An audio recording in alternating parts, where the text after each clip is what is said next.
Alrighty, welcome back everyone. We just took a quick look at what 2025 could look like for the Texas Longhorns. Obviously, the new sheriff in town is Arch Manning, and a lot of eyes, a lot of questions, a lot of different talk around that guy going into this upcoming season. And I don't know if he can do anything but win a national title and be a success. But at the end of the day, let's look at today's national title. Let's look at the one that's coming up next in a week from today on Monday. That just ridiculous that they play on a Monday, but at the end of the day, we do have an incredible matchup going on in Atlanta, Georgia, and a matchup that I don't think a lot of people picked to start this thing. Now, a lot of people did say that one of these two teams could win the national title, but I think people were a little bit skeptical of what Notre Dame could actually do among the elite teams in the country. Obviously, Ohio State had their fair share of questions coming off that Michigan loss, and that's kind of where I want to talk. There's a lot of different things to talk about as we go into this one. Obviously, a new head coach will win a national title. A team that got talked about in a lot of different ways will win a national title in this year, and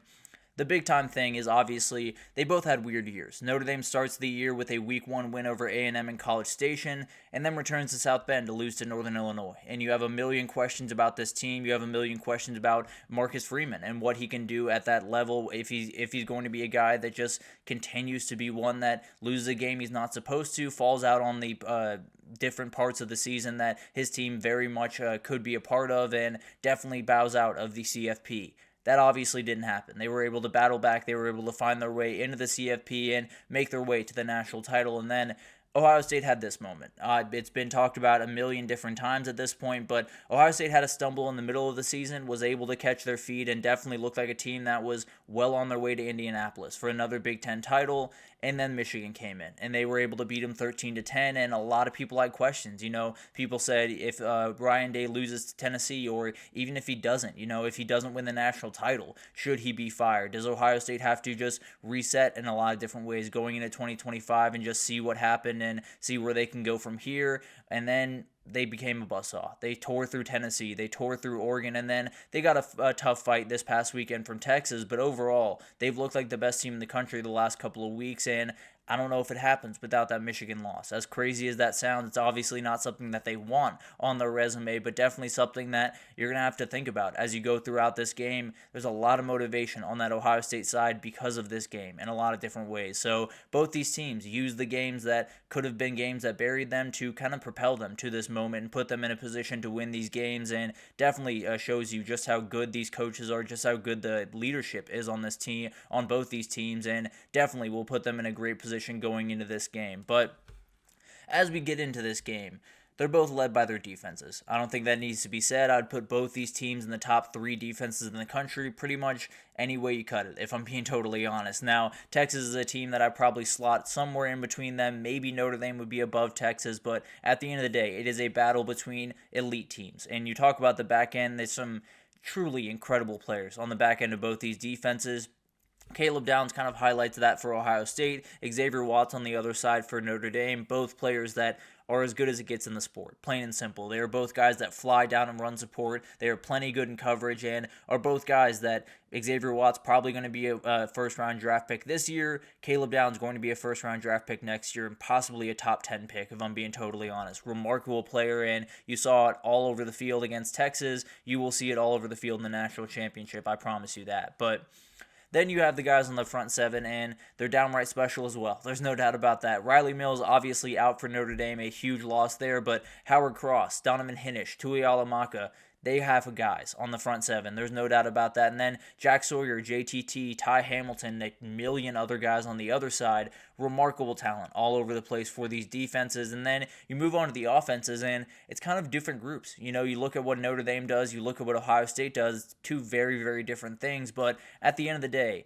these guys are going to be a huge question mark. These guys are going to have a lot of different things on their shoulders, and they're definitely going to have a million different things to think about, especially Marcus Freeman, especially when you talk about number 4 for Ohio State, Jeremiah Smith. He is an absolute nightmare, and you look at what Notre Dame has done throughout this year. Huge man coverage team. They love to play man coverage. They love to be able to blitz and throw different things at the quarterback. Now, the problem is the way Texas was able to hold Jeremiah Smith under wraps was playing zone, was kind of bracketing him in a lot of different ways. And will Notre Dame do that, or do they trust their guys on the outside to cover this kid? Because I don't know if I would trust anyone in the world to cover that kid, if I'm being totally honest. So a lot of different questions for Marcus Freeman. And then for Ryan Day, I don't think it has to be said anymore. The reality is he is in a position where he's got to win a national title, and he has a million different questions. Both offensive lines have different questions. Notre Dame has a couple of injuries that continue to pop up. Ohio State has done a really good job over the past couple of games with a group that has had some injuries in the past, but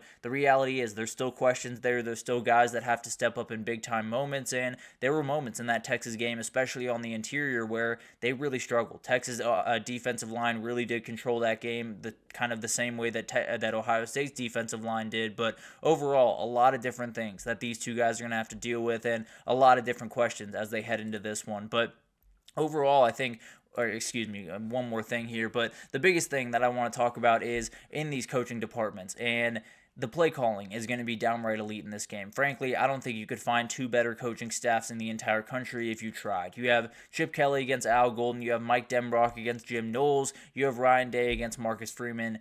It's going to be as good as it gets. I'll be totally honest. It's going to be incredible to watch these two coaching staffs go at it. It's going to be two coaching staffs that have to play chess pretty much the entire day, whether it's Notre Dame playing a little bit more zone early and then Ohio State having to figure out how to get Jeremiah Smith open, or Notre Dame playing man early, Jeremiah Smith making a couple of plays, and then Notre Dame having to get past that or having to find a way to kind of counter that. There's a lot of different questions for both these teams. A couple of mistakes here and there will totally change this game, and both these teams have been relatively good at keeping away from mistakes, especially Notre Dame, but definitely something to watch as you get into this game, because just like the Texas game, just like the Notre Dame-Penn State game, it is going to come down to the margin. It's going to come down to a couple of plays here and there that make the difference in this game. But storylines to watch in this one. Marcus Freeman is playing his former team. You will hear that 1,000,001 times throughout this week. I can absolutely promise you that. He was a linebacker for Ohio State back in the late 2000s, was a remarkable player for this team, and definitely a guy that has a lot of pride in being an Ohio State Buckeye.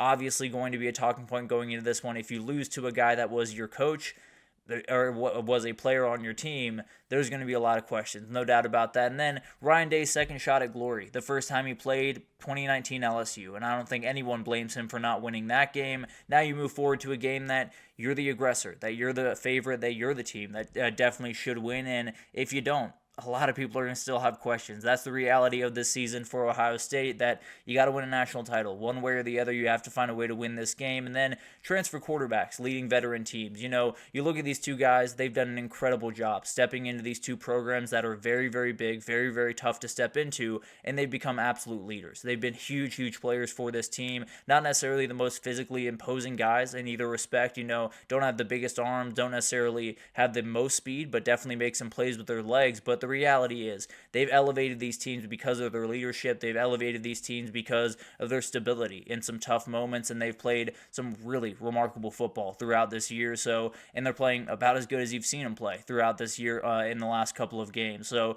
going to be an incredible matchup between those two. A huge moment for Ryan Day, a moment for Marcus Freeman to kind of, I don't want to say get back at his old team, but get a win over his old team. And then it's going to be an incredible one. There's no doubt about that. These are two teams that have done an incredible job over the last couple of weeks to put them in a great position going forward. And there's going to be a lot of people talking about Notre Dame as if they don't have a shot in this game. They absolutely have a shot. Marcus Freeman's done an incredible job building up this team, and they're not going to hand you a lot, and they're going to make a lot of good plays on defense. For Ohio State, this is it. You found a way to get to this game after a devastating loss to Michigan. The reality is, you lose this game, not many people care about what you did. I'll be totally honest. That's the reality of being the Ohio State head coach, of being the Ohio State team, and it's going to be a huge battle for them. But you got two senior quarterbacks going for glory. You have two head coaches looking for their very first title. You have veteran defenders all over the place trying to get that last moment in the sun for their teams and really go off into the sunset. And Xavier Watts, a Jack Sawyer, as a champion for this for their program. But one more game in the college football season. It is Ohio State Notre Dame. It will go on in Atlanta, Georgia next Monday. Going to be an incredible game. Two weird seasons for these teams. Some bad losses in there, some great wins, and when it mattered most, they stepped up in a big-time way and have had some incredible wins the last couple of weeks. They're trying to get one more in the national title, and it is going to be an absolute battle down there in Atlanta. I can almost promise you that. Two teams that are very, very aggressive, especially from those back-end players, and they're going to fly down. They're going to hit them very aggressively.